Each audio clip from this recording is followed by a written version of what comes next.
In fact, the last time in American history the national debt was completely paid off was in 1835 after President Andrew Jackson shut down the central bank that preceded the Federal Reserve.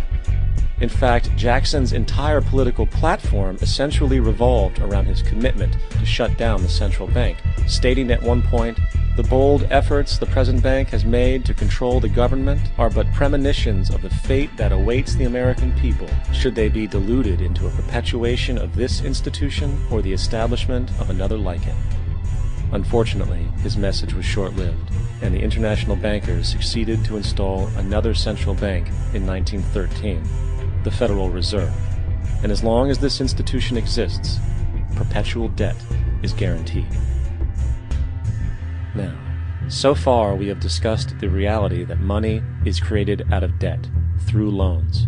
These loans are based on a bank's reserves, and reserves are derived from deposits. And through this fractional reserve system, any one deposit can create 9 times its original value, in turn debasing the existing money supply, raising prices in society. And since all this money is created out of debt and circulated randomly through commerce, people become detached from their original debt, and a disequilibrium exists, where people are forced to compete for labor in order to pull enough money out of the money supply to cover their costs of living.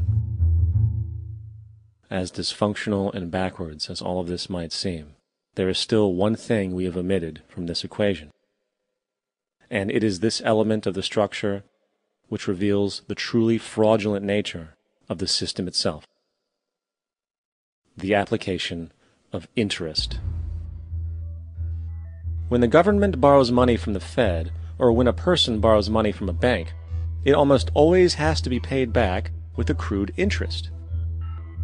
In other words, almost every single dollar that exists must be eventually returned to a bank with interest paid as well. But if all money is borrowed from the central bank and is expanded by commercial banks through loans, only what would be referred to as the principal is being created in the money supply. So then, where is the money to cover all of the interest that is charged? Nowhere. It doesn't exist. The ramifications of this are staggering, for the amount of money owed back to the banks will always exceed the amount of money that is available in circulation. This is why inflation is a constant in the economy, for new money is always needed to help cover the perpetual deficit built into the system, caused by the need to pay the interest. What this also means is that mathematically, defaults and bankruptcy are literally built into the system, and there will always be poor pockets of society that get the short end of the stick. An analogy would be a game of musical chairs, for once the music stops, somebody is left out to dry. And that's the point. It invariably transfers true wealth from the individual to the banks.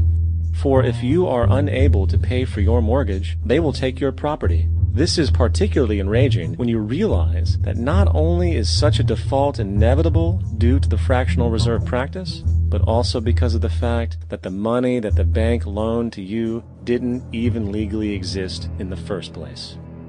In 1969, there was a Minnesota court case involving a man named Jerome Daly, who was challenging the foreclosure of his home by the bank which provided the loan to purchase it. His argument was that the mortgage contract required both parties, being he and the bank, each put up a legitimate form of property for the exchange. In legal language, this is called consideration.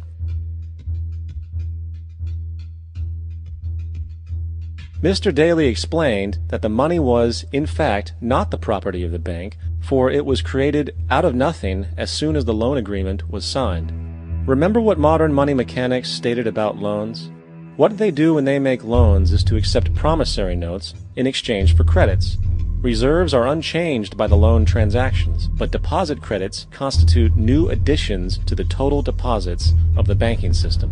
In other words, the money doesn't come out of their existing assets. The bank is simply inventing it, putting up nothing of its own, except for a theoretical liability on paper. As the court case progressed, the bank's president, Mr. Morgan, took the stand, and in the judge's personal memorandum, he recalled that, The plaintiff, bank's president, admitted that, in combination with the Federal Reserve Bank, did create the money and credit upon its books by bookkeeping entry. The money and credit first came into existence when they created it. Mr. Morgan admitted that no United States law or statute existed which gave him the right to do this. A lawful consideration must exist and be tendered to support the note. The jury found that there was no lawful consideration, and I agree. He also poetically added, "Only God can create something of value out of nothing." And upon this revelation, the court rejected the bank's claim for foreclosure, and Daly kept his home. The implications of this court decision are immense.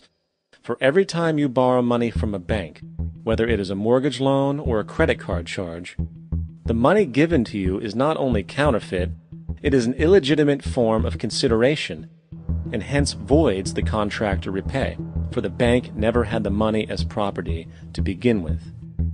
Unfortunately, such legal realizations are suppressed and ignored, and the game of perpetual wealth transfer and perpetual debt continues. And this brings us to the ultimate question: why?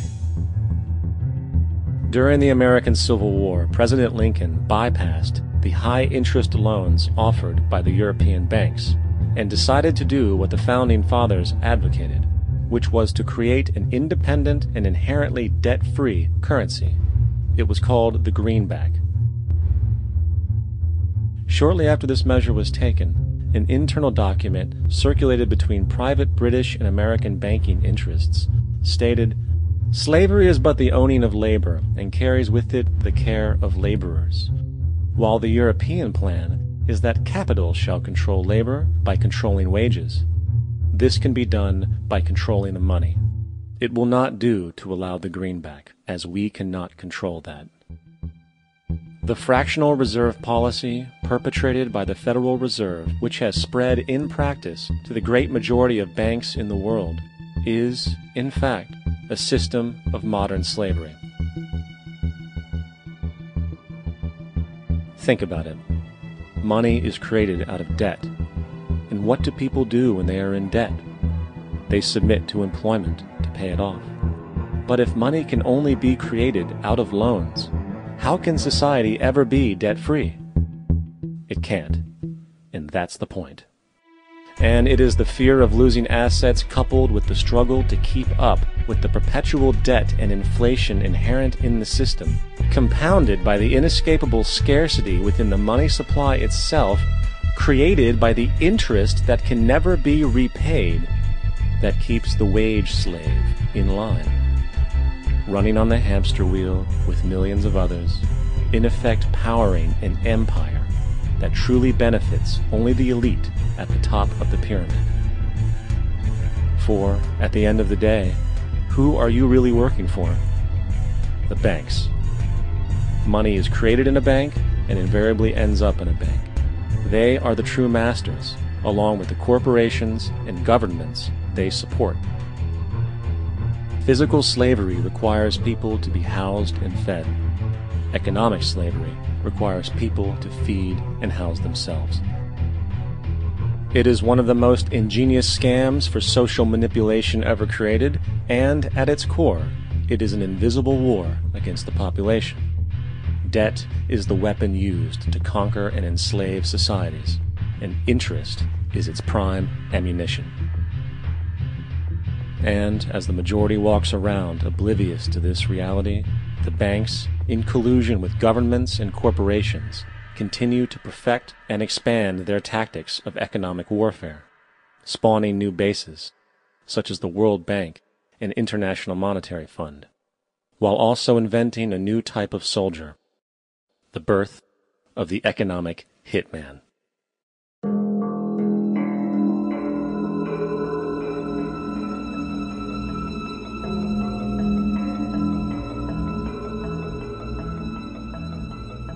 We economic hitmen really have been the ones responsible for creating this first truly global empire.